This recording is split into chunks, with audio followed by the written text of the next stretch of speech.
Luar biasa, bravo Pak Prabowo. Ini mah gila. Dua presiden Indonesia ketipu koruptor. Aset negara terancam ludes di Prancis. Gila sih, nggak nyangka banget. Dua presiden RI sekaligus kena tipu mentah-mentah sama koruptor kelas kakap.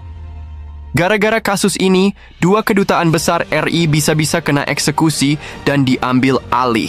Ini bukan hoax atau cerita drama, tapi beneran ada pihak yang mengajukan permohonan ke pengadilan Prancis buat nyita aset pemerintah Indonesia yang ada di Paris. Yang mengajukan permohonan kepada pengadilan Prancis untuk menyita aset pemerintah Indonesia yang ada di Paris. Dan pengadilan Prancis pasti tidak bisa dilobi. Sangat bahaya kalau sampai nanti putusan tersebut dieksekusi, asetnya Kemenhan bisa dilelang, dan justru kita takutkan jangan sampai KBRI juga ikut disita. Itulah yang saya tahu. Waktu itu Bapak Prabowo meminta Wakil Menteri Kemenhan untuk berkonsultasi dengan Hotman. Dan yang bikin makin serem, pengadilan Prancis tuh terkenal nggak bisa dilobi-lobi. Kalau sampai permohonan ini dikabulin dan dieksekusi, aset Kementerian Pertahanan, Kemenhan, bisa dilelang bro. Lebih parahnya lagi, KBRI di sana juga bisa ikutan kena sikat. Nah, ini yang bikin deg-degan. Soalnya, kalau KBRI sampai disita, dampaknya bisa luas banget, terutama buat hubungan diplomatik Indonesia di Eropa. Kronologi panjang sejak zaman Presiden ke-6 Susilo Bambang Yudhoyono sampai Presiden ke-7 Jokowi. Jadi cerita ini nggak instan guys. Runtutannya panjang banget, bahkan katanya udah mulai dari tahun 2012 pas zaman Presiden ke-6. Nah, makin panas di tahun 2014. Sampai akhirnya kasus ini bikin heboh karena ada oknum perwira tinggi yang ikut terseret. Saking peliknya, dibentuklah yang namanya Pengadilan Koneksitas buat menangani kasus ini karena melibatkan sipil dan militer. Waktu itu, Jampidmil, Jaksa Agung Muda Pidana Militer, langsung gercep dapat instruksi dari Jaksa Agung buat ngebentuk tim penyidik koneksitas. Mereka kerja bareng sama Jampitsus, Jaksa Agung Muda Pidana Khusus, buat ngejar dalang di balik kasus ini. Drama satelit, Lockheed Martin kirim surat, Garuda 1 bermasalah. Pada tahun 2015, perusahaan raksasa asal Amerika, Lockheed Martin, ngirimin surat terkait satelit Garuda 1. Nah, di surat itu disebutkan kalau Garuda 1 mengalami thruster anomaly alias gangguan di pendorong satelitnya. Lockheed Martin pun ngasih saran supaya satelit itu di-decommissioning alias dinonaktifkan. Masalahnya, ada seseorang yang sekarang udah diadili, yang ngeyakinin oknum petinggi Kemenhan buat nyari solusi biar slot orbit 123 yang diisi Garuda 1 nggak sampai kosong. Soalnya, kalau kosong, sesuai aturan ITU, International Telecommunication Union, slot itu bisa diambil alih negara lain. Singkat cerita, si pejabat tadi mutusin buat nyewa satelit pengganti sementara alias satelit floater dari beberapa vendor. Malapetaka besar, penyewaan satelit ilegal, anggaran nggak ada di DIPA. Nah, inilah biang keroknya. Pas penyewaan satelit itu ditelusuri di persidangan, ternyata nggak ada anggaran di DIPA, daftar isian pelaksanaan anggaran. Artinya, keputusan penyewaan ini dilakukan tanpa persetujuan resmi dari Presiden saat itu, Presiden ke-7. Gimana bisa? Logikanya kalau negara mau keluar duit buat proyek gede kayak gini, harus ada anggaran yang jelas di DIPA. Kalau nggak ada, ya otomatis ilegal bro. Karena ketahuan nggak ada anggaran, akhirnya pemerintah waktu itu nggak berani bayar tagihan ke vendor-vendor satelit. Nah, gara-gara ini, vendor-vendor itu langsung ambil langkah hukum dan ngegugat Indonesia. Vendor pertama yang ngegugat adalah Avanti, perusahaan satelit asal Inggris. Gugatan berlanjut, aset Kemenhan dan KBRI nyaris disita. Avanti ini nggak main-main.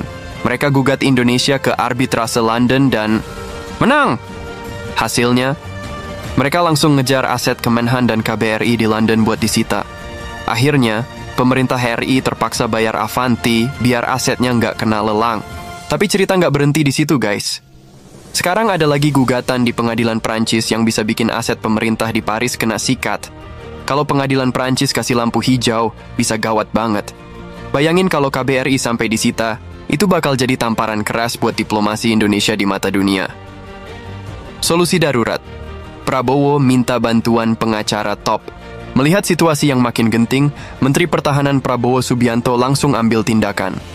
Beliau minta Wakil Menteri Kemenhan buat konsultasi sama pengacara kondang Hotman Paris. Kenapa harus Hotman? Ya jelas, karena kasus ini butuh ahli hukum yang jago banget buat nyelamatin aset negara. Soalnya kalau sampai kalah di pengadilan Prancis, Indonesia bisa kehilangan aset strategis yang nilainya nggak sedikit. Kasus ini jadi contoh nyata betapa bahayanya korupsi di level tinggi. Bahkan, 2 presiden RI aja bisa kena jebakan dan ditipu mentah-mentah. Pelajaran yang bisa kita ambil. 1. Pengawasan anggaran harus ketat. Semua proyek yang menyangkut aset negara harus punya anggaran yang jelas di DIPA. Jangan sampai ada pengeluaran ilegal yang bisa berujung bencana hukum. 2. Korupsi harus diberantas, sampai akar-akarnya. Jangan kasih ampun buat oknum-oknum yang suka main proyek fiktif demi kepentingan pribadi. 3. Diplomasi hukum internasional harus dikuatkan. Indonesia harus punya strategi hukum yang kuat di luar negeri biar nggak gampang kena tipu dan digugat kayak gini lagi. Sekarang tinggal nunggu keputusan pengadilan Prancis. Semoga nggak ada lagi aset negara yang lepas ke tangan asing. Buat pemerintah, jangan lengah lagi. Jangan sampai kejadian ini terulang di masa depan. Setelah Avanti selesai, sekarang giliran Navajo yang bikin heboh.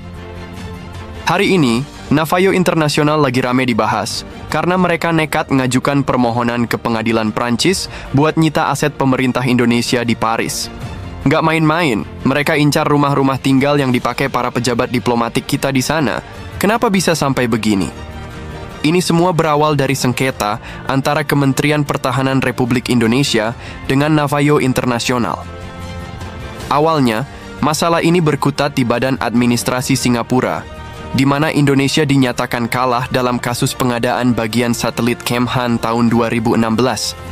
Karena kalah, kita diwajibkan bayar ganti rugi ke Navajo. Tapi entah kenapa, proses penyelesaiannya berlarut-larut sampai akhirnya Navajo bawa perkara ini ke pengadilan Prancis, berharap bisa menyita aset pemerintah kita di sana sebagai bentuk eksekusi putusan Singapura. Gila, kan? Ini kasus yang serius banget, kayak deja vu Avanti, tapi kali ini pemainnya beda. Bedanya lagi, pemerintah sekarang nggak mau tinggal diam.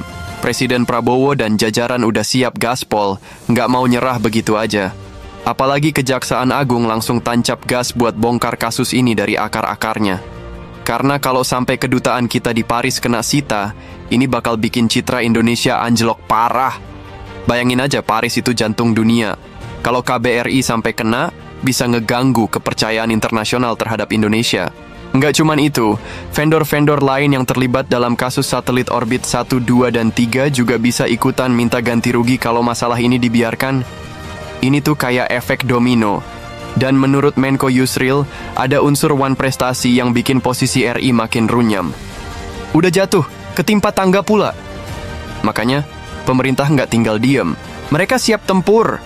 Bahkan, Indonesia udah nyiapin langkah-langkah buat melawan keputusan pengadilan Prancis ini. Salah satunya adalah menegaskan bahwa eksekusi ini melanggar konvensi Wina yang mengatur perlindungan aset diplomatik. Nggak bisa asal sita seenaknya, bro. Meski pengadilan Prancis sudah mengabulkan permohonan Navajo, pemerintah RI bakal terus berusaha buat menghambat eksekusi ini. Bahkan, pada 28 Maret 2025 ini, ada pertemuan OECD di Paris, di mana Indonesia bakal angkat masalah ini langsung ke Menteri Kehakiman Prancis. Tujuannya jelas, supaya pemerintah Prancis nggak asal main eksekusi dan bisa lebih objektif dalam melihat kasus ini. BTW, bukan cuma Indonesia yang dianggap wan prestasi loh. Hasil audit dari BPKP nunjukin kalau Navajo juga nggak menjalankan kewajibannya dengan benar. Menurut perhitungan BPKP, nilai pekerjaan yang udah dilakukan Navajo cuma sekitar 1,9 miliar. Jauh banget dari yang seharusnya dibayarkan oleh Kemhan. Jadi bisa dibilang Navajo juga punya andil dalam kekacauan ini. Dan yang makin bikin kesel, pihak Navajo udah dipanggil berulang kali oleh Kejaksaan Agung buat diperiksa, tapi mereka selalu mangkir. Udah gitu, mereka juga nggak mau ditetapkan sebagai tersangka. Makanya, sekarang pemerintah mulai mempertimbangkan buat bawa kasus ini ke level internasional, termasuk minta bantuan Interpol buat nangkep orang-orang di balik Navajo dan bawa mereka ke Indonesia buat diadili. Kasus ini panas banget dan rawan dipolitisasi. Jangan lupa, Presiden Prabowo dulu pernah jadi Menhan, jadi pasti ada aja yang coba ngegoreng isu ini. Tapi buat yang paham runtutan sejarahnya, kasus ini udah mulai sejak Januari 2014, jauh sebelum Prabowo jadi presiden. Artinya, ini bukan soal pemerintahan sekarang doang, tapi lebih ke warisan masalah lama yang sekarang harus diselesaikan. Yang pasti, Presiden Prabowo nggak bakal mundur hadapi masalah ini. Dia siap buat bongkar semua penyebabnya, termasuk menyelidiki lagi alokasi APBN dan mempelajari ulang DIPA buat cari tahu ada kejanggalan atau enggak. Semua Menko dan Menteri juga udah dikasih perintah buat telusuri kasus ini sampai ke akar-akarnya. Jadi, kita doakan aja semoga Presiden Prabowo diberi kekuatan buat menyelesaikan masalah ini dan Kejaksaan Agung bisa mengusut tuntas kasus ini tanpa kendala. Segitu dulu guys, jangan lupa share biar makin banyak yang tahu soal kasus heboh ini. Semoga Indonesia bisa segera beresin masalah ini tanpa kehilangan aset strategis.